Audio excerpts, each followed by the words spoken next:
Sara García nació el 8 de septiembre de 1895 en la ciudad de Orizaba, Veracruz, en el seno de una familia mexicana de clase media que se trasladaría poco después a la Ciudad de México en busca de mejores oportunidades. Su padre, Felipe García, trabajaba como comerciante, un hombre de carácter serio y trabajador que inculcó a sus hijos el valor de la disciplina y el esfuerzo constante. Su madre, Felipa Hidalgo, era una mujer de temple fuerte y de profundo sentido familiar, dedicada al hogar y a la educación de sus hijos, que transmitió a Sara una sensibilidad especial para entender las emociones de los demás. Creció en un hogar donde la religión y las costumbres tradicionales marcaban la vida diaria, asistiendo a misa con regularidad y participando en reuniones familiares que eran el centro de la convivencia social.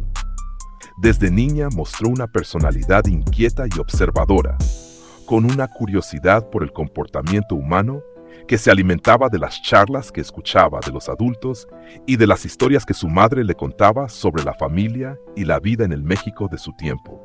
La situación económica familiar era modesta, por lo que Sara aprendió pronto el valor de aprovechar los recursos disponibles y desarrollar habilidades prácticas. Cursó sus primeros estudios en escuelas de la capital, destacando por su dedicación y su gusto por la lectura, lo que llamó la atención de algunos maestros que la alentaron a seguir cultivando su intelecto. En casa, sus padres fomentaban el respeto, la honestidad y el sentido de responsabilidad, valores que más tarde se reflejarían en su vida personal y profesional. Su infancia transcurrió en una época marcada por los últimos años del Porfiriato, con sus contrastes entre modernidad y tradición, un contexto que moldeó su visión del mundo y que dejaría huella en la manera en que interpretaría la vida en sus futuros papeles. En 1917, tras completar su formación como maestra en la Escuela Normal para Profesoras de la Ciudad de México, comenzó a impartir clases de dibujo y trabajos manuales, convencida de que su vocación estaba en la enseñanza. Sin embargo, una grave enfermedad la llevó a una cirugía en la que perdió toda la dentadura, situación que marcó su aspecto físico de manera prematura. Este hecho, que para muchos habría significado un obstáculo definitivo, se transformó con el tiempo en una particularidad que la haría inconfundible en el cine mexicano. Durante esos años, la capital vivía una efervescencia cultural impulsada por el teatro, lo que despertó en ella la inquietud por el escenario. Empezó a asistir a funciones y a entablar contacto con personas del medio artístico, hasta que en 1918 se integró a un grupo teatral amateur, donde interpretó pequeños papeles. Su dedicación y naturalidad al actuar llamaron la atención de productores que buscaban nuevos talentos para las nacientes producciones cinematográficas nacionales. En 1934 participó por primera vez en el cine con un papel secundario en una cinta muda, experiencia que le abrió puertas, aunque no de inmediato. El medio estaba dominado por actrices más jóvenes y de belleza convencional, por lo que a Sara le costó conseguir papeles protagónicos. Aceptó personajes de carácter y de mayor edad, desarrollando una versatilidad que pocos poseían. La llegada del cine sonoro en México le dio nuevas oportunidades, y en 1936 obtuvo uno de sus primeros papeles relevantes en la película Allá en el Rancho Grande, que marcaría un hito en la cinematografía nacional. Enfrentó el prejuicio de un público que asociaba a las actrices con la juventud y la apariencia física, pero supo convertir esa percepción en una ventaja interpretando con realismo y fuerza a madres, abuelas y mujeres de autoridad. La falta de recursos en las producciones iniciales, la inestabilidad laboral y la competencia con actrices extranjeras fueron desafíos constantes. No obstante, su disciplina, su memoria prodigiosa para los diálogos y su capacidad de transmitir emociones auténticas la hicieron indispensable para directores y productores. A finales de la década de 1930, ya era reconocida como una actriz sólida, aunque todavía no alcanzaba la fama masiva que llegaría en los años siguientes. En 1921 contrajo matrimonio con Fernando Ibáñez, un joven médico con quien compartía afinidad por la cultura y la vida familiar. El enlace se celebró en la Ciudad de México, rodeado de un ambiente discreto y tradicional. Poco después, el 13 de mayo de 1923, nació su única hija, María Fernanda Ibáñez García, a quien dedicó sus mayores cuidados. La relación matrimonial, sin embargo, no perduró. Diferencias irreconciliables llevaron a la separación definitiva pocos años después, en una época en la que el divorcio aún no era común ni bien visto socialmente. Sara asumió sola la crianza de su hija, combinando sus primeras actividades docentes y teatrales con las responsabilidades del hogar. María Fernanda creció acompañando a su madre en los pasillos de teatros y estudios de cine, desarrollando también una inclinación artística. La unión entre ambas era profunda, marcada por la complicidad y el apoyo mutuo. Tragedia golpeó a Sara en 1940, cuando su hija, con apenas 17 años, falleció inesperadamente a causa de fiebre tifoidea, un golpe emocional que la dejó marcada de por vida.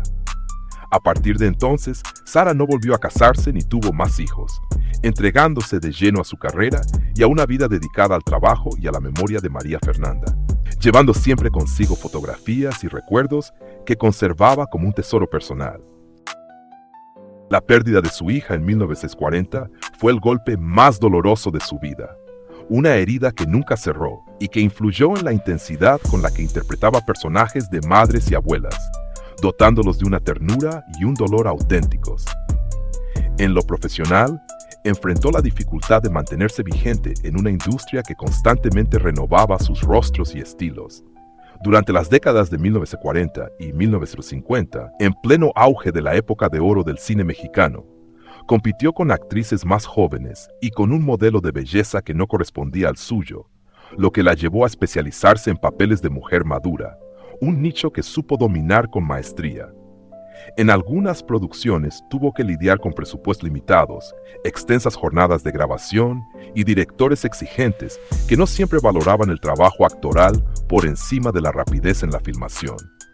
Hubo quienes cuestionaron que interpretara papeles de anciana desde muy joven, insinuando que se encasillaba y limitaba su potencial, pero ella defendía con firmeza que ese era su camino y que la edad no definía la profundidad de un personaje.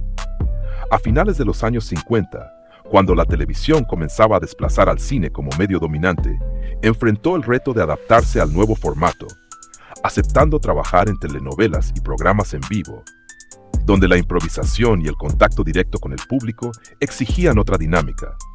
Nunca estuvo envuelta en escándalos de índole moral o mediática, manteniendo una vida privada reservada y lejos de rumores, algo poco común en un medio tan expuesto. Su respuesta a las críticas siempre fue el trabajo constante y el perfeccionamiento de su oficio. Ante los comentarios que minimizaban su aporte, prefería no polemizar y demostrar su valía en escena, dejando que la calidad de sus interpretaciones hablara por sí sola.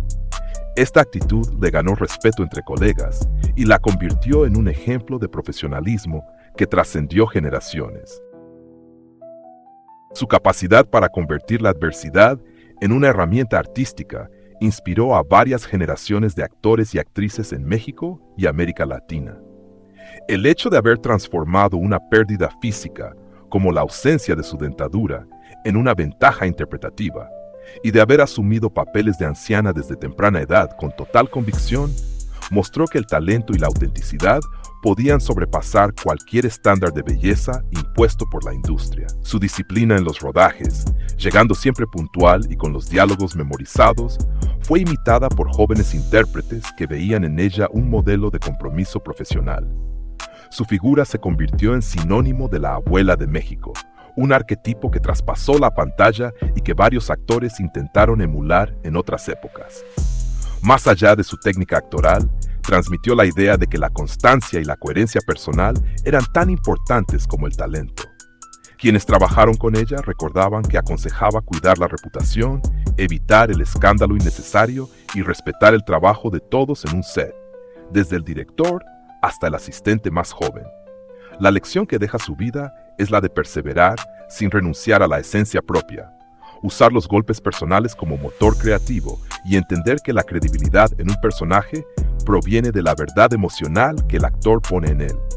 Su carrera demostró que el reconocimiento no siempre llega por seguir moldes, sino por atreverse a llenarlos con una identidad única.